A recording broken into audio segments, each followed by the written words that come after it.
Chapter 4 ini luar biasa. Walaupun sempat kecewa karena panel halamannya berkurang, tapi isinya sangat memuaskan. Pastinya buat teman-teman yang belum baca bisa baca dulu, tapi mending di sini aja kita ngumpul bareng dan sama-sama simak bagaimana chapter 4 ini terjadi. Serius, seru banget deh. Bagi kalian yang tiba-tiba masuk ke video ini dan tidak tahu apa yang terjadi, bisa maraton dulu dari chapter satunya ya.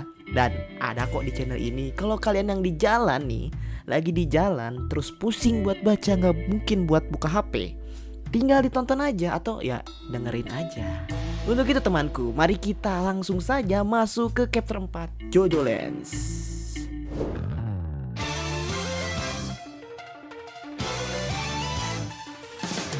Chapter 4 ini berjudulkan Versus Rohan, dimana sudah dari judulnya aja nggak main-main ya.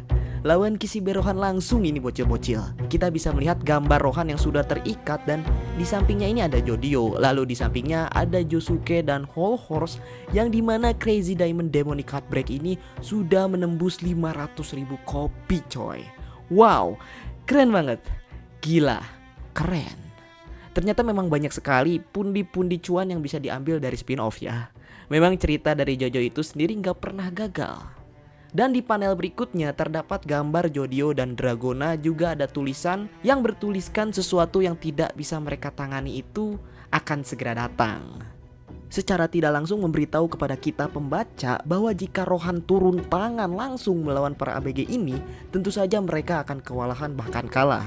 Masuk ke panel berikutnya di mana Rohan ini masuk ke ruangan keluarga dan Jodio juga tidak bisa menghentikannya. Kalau dia tiba-tiba muncul, otomatis Rohan ini bakal tahu bahwa di rumahnya ini ada orang.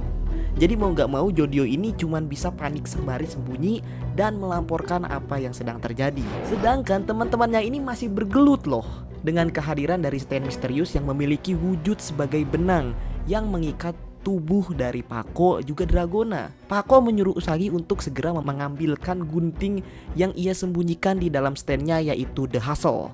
Usagi juga menawarkan kepada Dragona apakah dia mau dibuatkan gunting. Soalnya Dragona gak bisa bunting dong, jadi gak mungkin dibuatkan bunting. Oke.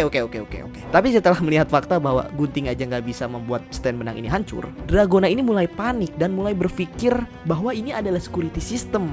Balik lagi ke episode kemarin ya, bahwa Pako ini gak percaya ini security system, dan Usagi udah bilang bahwa ini itu adalah stand dan usernya adalah kucing Ono. Kucing yang udah sedari tadi mereka awal datang itu udah ada mengintai. Dia ada dan nyamperin itu bukan semata-mata gabut. Iya, dia kucing itu adalah security systemnya, satpamnya lah. Tapi Pako bener, mau ini stand atau bukan, ini tuh bukan waktunya untuk gegabah. Mereka kini mendapatkan kabar bahwa Rohan ini sudah dekat kehadirannya. Maka dari itu Dragona menyuruh untuk segera memakai masker kepada mereka semua biar identitasnya gak ketahuan. Lalu memutuskan untuk segera loncat dari jendela itu. Soalnya paling deket kan, jadi ya realistis aja. Lagi-lagi Pako ini omongannya bener. Mereka emang bisa kabur dengan keadaan stand musuh ini lagi nempel di tubuh mereka. Tapi apa kabar bagian tubuh mereka pas udah keluar ngelewatin kebun? Tangan dan kaki mereka itu terikat kencang. Bisa-bisa pas keluar udah buntung nantinya. Sorry. Oleh karena itu, Dragona mencoba satu cara dengan menggunakan standnya. Kalian bisa melihat gambar di samping atau di bawah, di atas, dan di layar YouTube kalian. Dengan menggunakan standnya ini, Dragona tidak mencopot benangnya dengan paksa, melainkan ia melepaskannya seakan-akan benang itu meluncur ke bawah. Dan yang saya lihat di sini, Dragona menggunakan standnya untuk memindahkan sendi tangannya itu ke tengah. Jadi yang awalnya jempolnya ini di kiri, di samping, jadi ke tengah. Jadi seperti bak gelang yang logor. Jadi jatuh. Iya kan? Enggak, takutnya saya itu salah lihat, terus tangannya emang posisi rapat aja jadi jatuh. Bener kan ya? Kayak gitu. Yuk, kalian bisa gak lihat layar kalian lagi? Terima kasih ya. Setelah itu, benang itu pun menghilang ketika jatuh dari tangan Dragona. Usagi ini teriak-teriak kayak lihat ibu-ibu yang anaknya ini udah dilarang tapi masih bandel. Nah kan? Tapi Pako ini nyuruh Usagi buat diem dan ia pun mengambil gunting yang sudah rusak dan ia sangkutkan di tulang keringnya. Ia pun lantas menyuruh standnya itu, yaitu The Hustle, untuk mengikis atau menghancurkan otot sebelah situ, layaknya balon yang lagi bulat terus dipakai jarum. Kan langsung bergetar. Jadi stand itu bisa lepas dari Pako. antara mengecil atau ya ototnya ini bergetar sangat kencang, jadi stand benangnya itu bisa turun ke bawah kakinya. Ya begitulah. Maafin kalau salah mengartikannya ya. Sekarang mereka sudah berada di jendela dan berniat untuk kabur. Sampai suatu ketika Dragona ini melihat tas dari Pako ini kebuka. Pelanga-pelongo dong Dragona, karena di situ kan ada berliannya. Kalau kebuka berarti jatuh dong, gak ada dong berliannya di situ. Pas ia lihat ke belakang, waduh, cemas kau dek.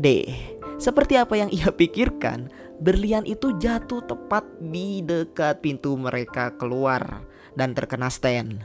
Cukup jauh ya. Apalagi di situ banyak ranjau. Ia pun dengan cepat lari menuju pintu itu dan tiba-tiba tangannya disentuh oleh tangan gaib. Dan ternyata itu bukan tangan gaib, melainkan tangan milik Rohan.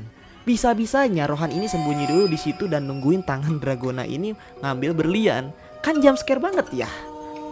Untung gak jantungan. Saya aja yang baca pertama kali agak kaget lihat ilustrasinya. Rohan ini memperingatkan kepada Dragona untuk berhati-hati. Ketika Dragona mengambil berlian itu lagi, akan ada sesuatu hal buruk yang akan terjadi. Dan Dragona nurut lagi. Bangke. Tapi Dragona ini realistis nih. Ia bukan takut, tapi ia harus ngikat si Rohan dulu. 3 versus 1. Jadi bisa tenang kan kaburnya. Itu adalah sebuah advantage, keuntungan bagi mereka. 3 lawan 1 ini. Salahnya Dragona ini tidak memperhitungkan bahwa Rohan ini stand user. Tiba-tiba dari tangan Dragona ini mengelupas seperti buku yang sedang dibaca oleh orang. Dan kalian udah tahu kalau ini terjadi berarti Rohan sedang menggunakan standnya, yaitu apa? Betul, Heaven's Door. Rohan mencoba membaca informasi yang seperlunya ia tahu. Untung belum baca bagian yang berbatang nih ya. Ia masih perlu informasi tambahan lagi, seperti siapa itu Pako, Usagi, dan siapa bos besarnya nih. Untuk apa mereka ingin mengambil berlian ini?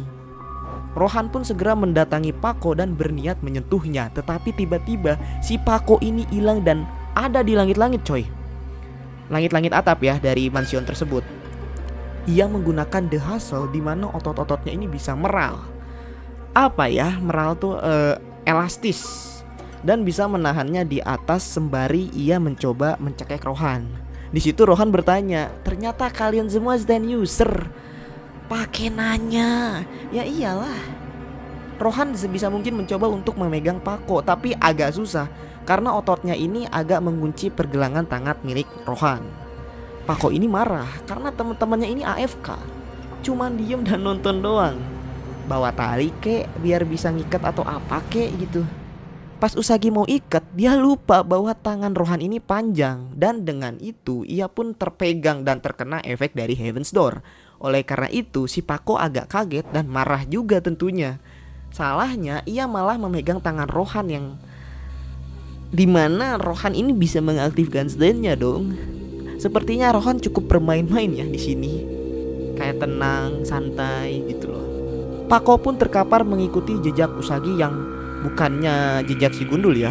Rohan pun akhirnya mengetahui semua informasi mengenai mereka. Bahkan mengenai Meryl Meiki, bos besar mereka, yang dimana seorang ibu rumah tangga yang jadi kepala sekolah sebagai kedok untuk menutupi aktivitas kriminalnya.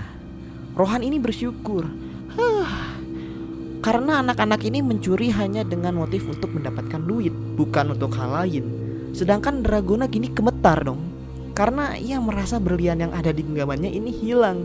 Dan ketika ia buka tangannya, benar saja, berlian ini sudah di bawah, sudah di lantai.